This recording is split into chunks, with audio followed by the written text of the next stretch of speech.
కేంద్రం ప్రవేశపెట్టిన బడ్జెట్లో కార్పొరేట్ సంస్థలకు అనుకూలంగా ఉందని సిపిఎం రాష్ట్ర కార్యదర్శి జాన్ వెస్లీ ఆరోపించారు. కేంద్ర బడ్జెట్కు వ్యతిరేకంగా సిపిఎం రాష్ట్ర కమిటీ ఆధ్వర్యంలో ఖమ్మం నగరంలోని నిర్మల్ హృదయ్ స్కూల్ సెంటర్లో దిష్టిబొమ్మను దహనం చేశారు. ప్రజా వ్యతిరేక బడ్జెట్ను వ్యతిరేకించాలంటూ నినాదాలు చేశారు.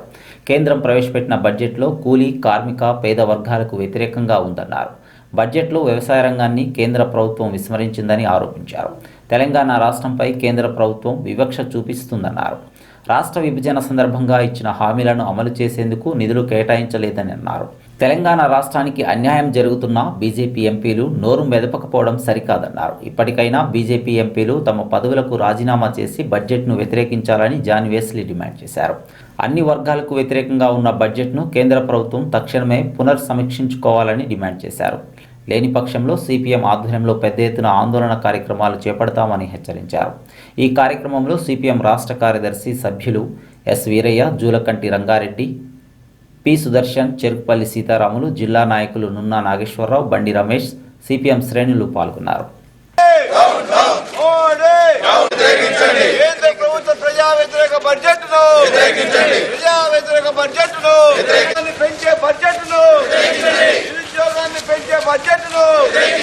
విద్యా వైద్య రంగాలకు నిధులు కేటాయించిన బడ్జెట్ను,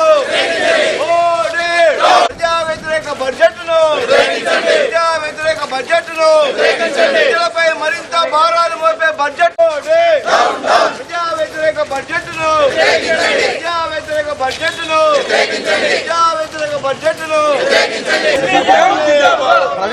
వెనక్కి జరగరాదు, కొంచెం ఎండ వెనక్కి జరిగితే మంచి ఎండలోకైనా రమ్మని, ఎండలోకైనా రమ్మని.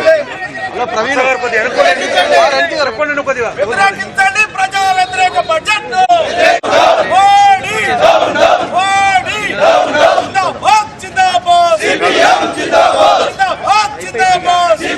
తెలంగాణ వ్యతిరేక బడ్జెట్,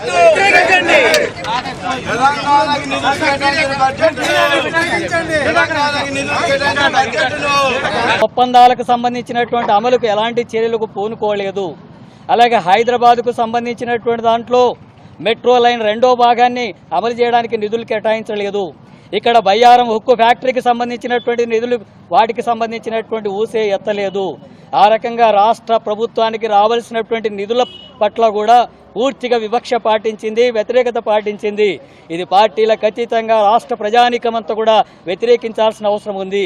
బీజేపీ ఎంపీలు 8 మంది ఉన్నారు, కనీసం 2 మంత్రులు ఉన్నారు. ఈ నిధులు రాబట్టడానికి వాళ్ళ నుంచి ఎలాంటి ప్రతిపాదన లేదు, ప్రయత్నం కూడా లేదు. అయినా మోడీ బడ్జెట్ను పొగుడుతున్నటువంటి పరిస్థితి ఉంది.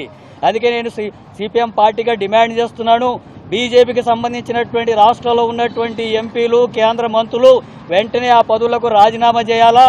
రాష్ట్ర ప్రజానీకానికి వ్యతిరేకంగా ఉండే బడ్జెట్ పట్ల వ్యతిరేకత వ్యక్తం చేసి సాధించలేనందుకు నిరసనగా వాళ్ళు రాజీనామా చేయాలా, లేదా ప్రజానీకమే ఈ తెలంగాణలో బీజేపీకి తగినటువంటి గుణపాఠం చెప్పేందుకు పూనుకుంటుంది. ఈ క్రమంలో భాగంగానే సిపిఎం పార్టీ ఆధ్వర్యంలో దేశవ్యాప్తంగా నిరసన కార్యక్రమాలకు పిలుపునివ్వడం జరిగింది. తెలంగాణ రాష్ట్రంలో కూడా అవి కొనసాగుతున్నాయి. వెంటనే కేంద్ర ప్రభుత్వం బడ్జెట్ను పునఃసమీక్షించి తెలంగాణకు ఇవ్వాల్సినటువంటి నిధులను కేటాయించడంతో పాటు ఈ శ్రామిక, బడుగు, బలహీన వర్గాలకు నిధులు కేటాయింపులు పెంచాలా. విద్యా వైద్యానికి కలిపి 20% నిధులు కావాలని కోరుతూ ఉంటే దాన్ని 4% నిధులకే పరిమితం చేసి విద్యా వైద్యాన్ని వ్యాపారంగా మార్చేటటువంటి చర్యలకు పూనుకుంటుంది. ఉపాధి అవకాశాలు కల్పించడానికి వ్యతిరేకంగా ఉంది. సంక్షేమ పథకాలన్నింటినీ కూడా కుదించేసింది. ఎస్సీ ఎస్టీలకు ఇచ్చే సంక్షేమ పథకాలకు నిధులే కేటాయించడం లేదు. ఈ రకంగా ప్రజా వ్యతిరేకమైనటువంటి బడ్జెట్ని రాష్ట్ర ప్రజానీకమంతా కూడా వ్యతిరేకించాలా. ఆ ప్రభుత్వానికి సంబంధించినటువంటిది పునఃసమీక్షించి ఈ రకమైనటువంటి నిధులను పట్ల సరైనటువంటి కేటాయింపులు జరిగేంత వరకు ఈ ఆందోళన పోరాటాలు కొనసాగించాల్సి ఉంటుంది. అలాంటి చర్యలకు పూనుకోకపోతే బీజేపీనే రాష్ట్రం నుంచి తరిమి కొట్టాల్సినటువంటి అవసరం ఉంటుందని చెప్పి